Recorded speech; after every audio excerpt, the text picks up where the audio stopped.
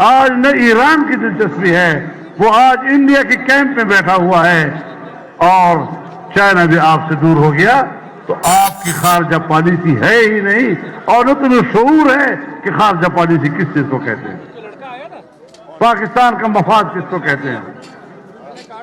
ہماری خارجہ پالیسی کا محور ہمیشہ کشمیر رہا ہے۔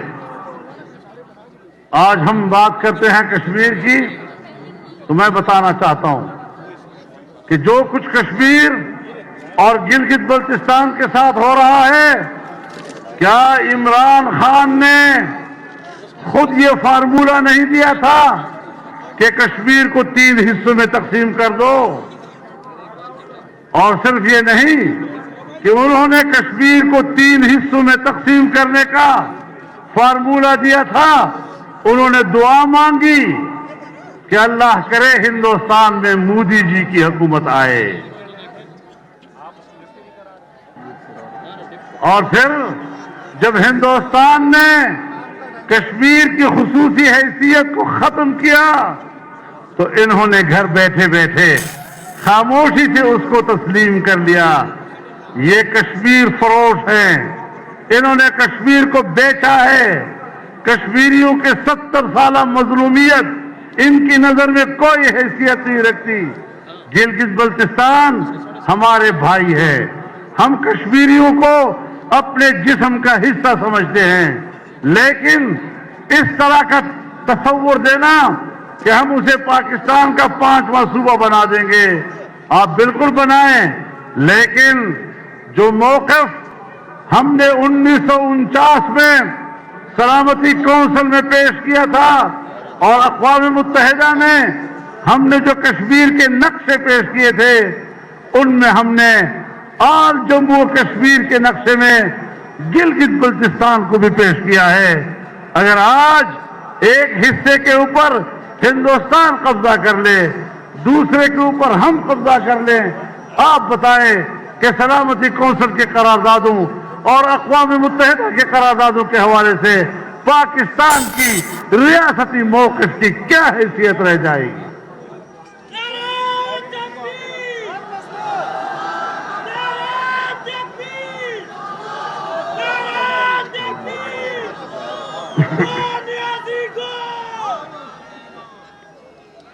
تو میرے محترم دوستو، اور اس پر اضافہ کیا کیا؟ ہم یہ کہتے ہیں آپ کی آل پارٹیز کانفرنس کی وجہ سے ہندوستان خوش ہوا ہے۔ ہندوستان اس سے خوش نہیں ہو سکتا۔ ہندوستان نے اس وقت خوشی منائی جب آج کی ہماری پاکستان کی وفاقی حکومت نے آزاد کشمیر کے وزیر اعظم کے اوپر غداری کا مقدمہ درج کیا۔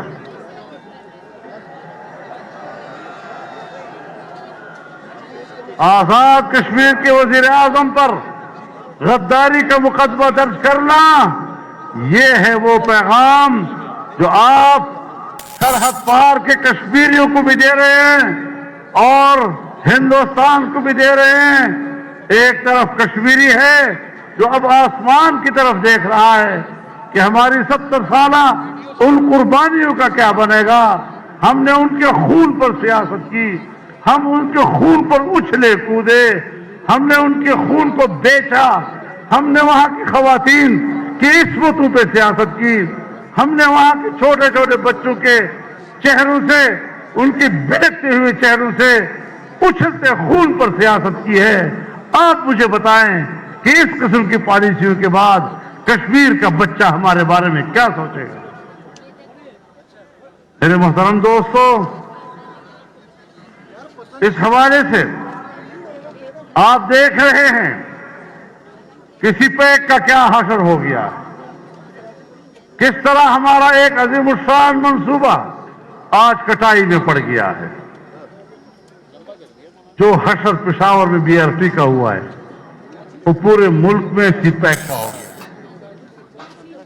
اور سی پیک کا ہی نہیں ہوا، جو حشر پشاور کے بی آر سی کا ہوا ہے وہ حشر پورے پاکستان کا ہوا ہے۔ میرے محترم دوستو،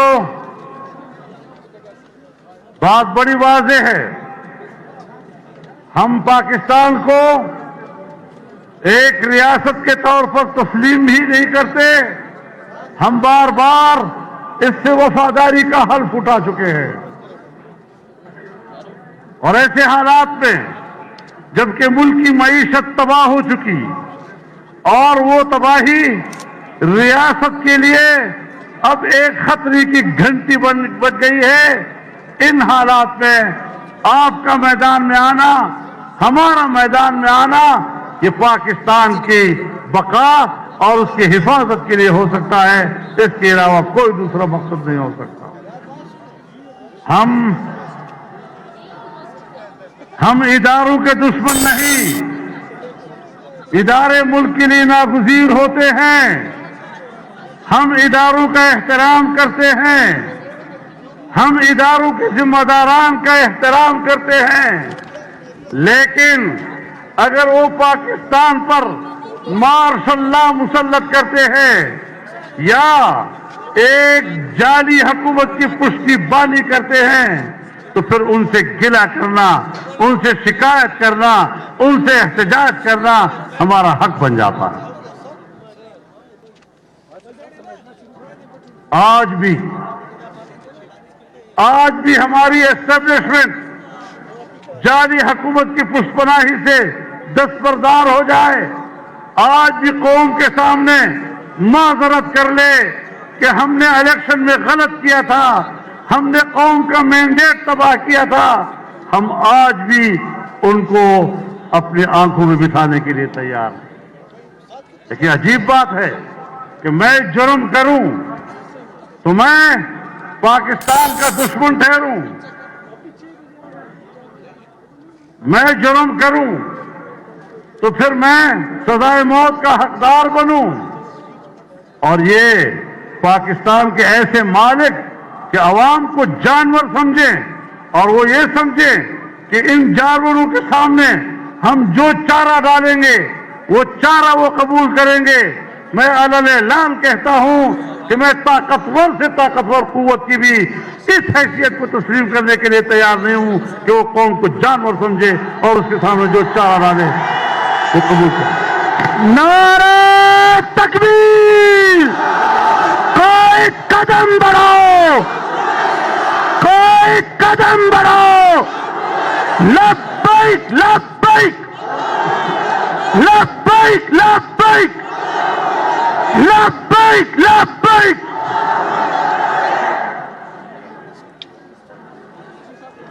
اب اگر ہمیں کہا جاتا ہے کہ ایسے حکمرانی کو تسلیم کرو، ان کی عزت کرو، یا پلان کے مائے پد پریکول دے ویلے بات پیزوان روا چھوئی،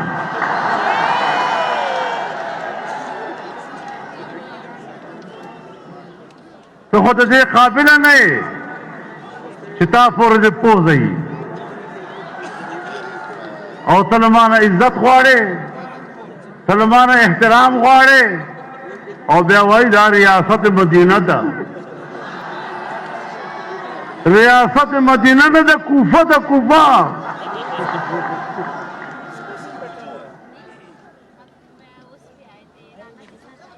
ہم مدینہ مزاج والوں کی، ہم مدینہ مزاج والوں کی زندگی کٹ رہی ہے کوفے میں۔ واہ واہ واہ! حسینی کردار زندہ کریں گے۔ میرے محترم دوستو، ہم جن حالات سے گزر رہے ہیں، جس نبی مرسل کے ہم امتی ہیں، ان کی ایک شان ہوا کرتی ہے،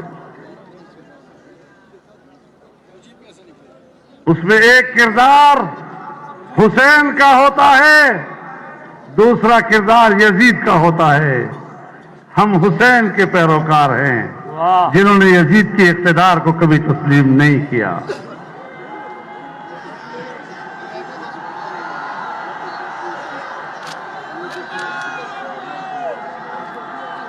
اور پھر ڈٹائی کے ساتھ بڑی بے شرمی کے ساتھ کہتے ہیں ہم NRO نہیں دیں گے. اللہ کرتا ہے NRO چاہ گوشتے تھا.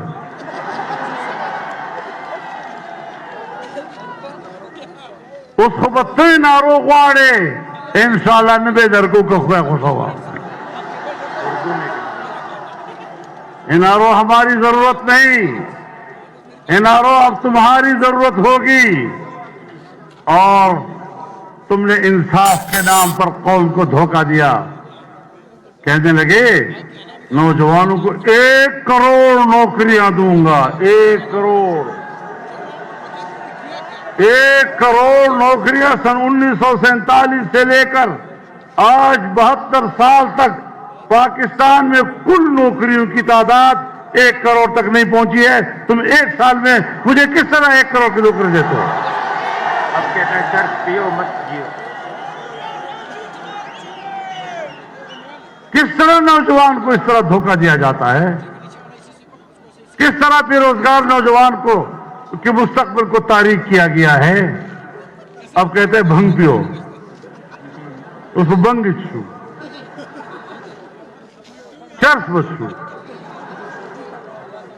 قوم خلا چرسیان دی قوم سے پچرس کو عادت کئی.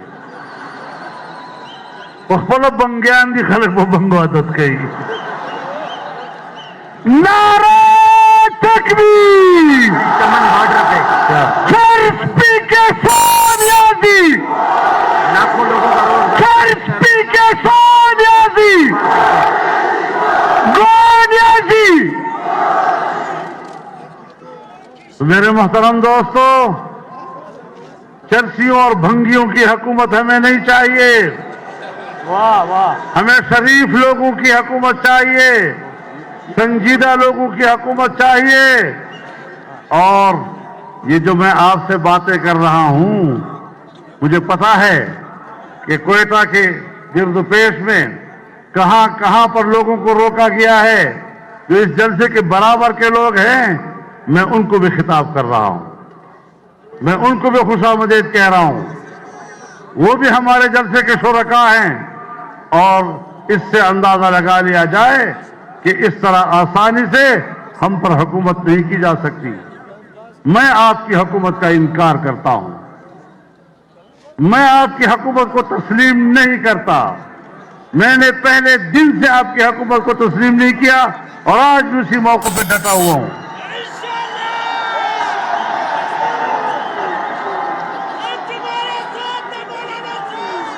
تم نے لوگوں سے روزگار چھین لیا ہے. تم نے 1 کروڑ نوکریاں کیا دینی ہیں؟ تم نے 26 لاکھ سے زیادہ برسر روزگار ملازمین کو ملازمتوں سے نکال دیا ہے. آج بھی اسلام آباد کے ڈی چوک پر کبھی ٹیچرز آ رہے ہیں، کبھی سوشل ہیلتھ ورکرز آ رہی ہیں، کبھی کوئی طبقہ آ رہا ہے، چیخ رہا ہے، چلا رہا ہے، اپنا حق مانگ رہا ہے. تمہیں ان کی چیخو پکار وہ آسمان کو جا پہنچی، لیکن تمہارے ایوانوں میں اس کی آواز نہیں سنائی دے رہی.